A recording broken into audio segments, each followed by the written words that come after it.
ბათუმის საქალაქო სასამართლომ ქართული ოცნების ყოფილი დეპუტატი ლუკა ელდარ კურტანიძე პატიმრობაში დატოვა. გადაწყვეტილება მოსამართლე ნინო სახელაშვილმა მიიღო. მისი განმარტებით სასამართლო ახალი დანაშაულის ჩადენის და გამეორების საფრთხეს ხედავს, ამიტომ დაცვის მხარის შუამდგომლობა არ დააკმაყოფილა და კურტანიძე 50,000 ლარიანი გირაოს სანაცვლოდ არ გაათავისუფლა. კურტანიძემ დღევანდელ პროცესზე ყოფილ მეუღლეზე ძალადობა დაადასტურა და ბრალდების ამ ნაწილში თავი დამნაშავედ მიიჩნია.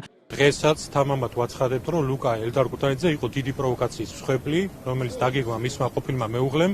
ამის მიუხედავად ის არ გაურბის თავის პასუხისმგებლობას, აღიარებს დანაშაულს 126 ძალადობის ნაწილში, ინანიებს თავის ქმედებას, მიაჩნია, რომ აღნიშნული პროვოკაციის მიუხედავად მისი მხრიდან აღნიშნული არ უნდა განხორციელებულიყო.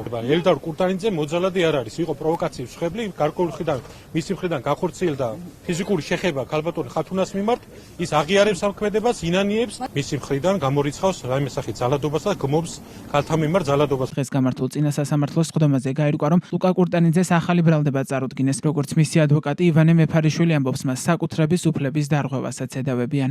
პროკურატურა ედავება 4 მუხლით, ეს არის ძალადობა, ნივთის დაზიანება, შემაკავებელი ორდენის დარღვევა და საკუთრების მფლობელობის დარღვევა.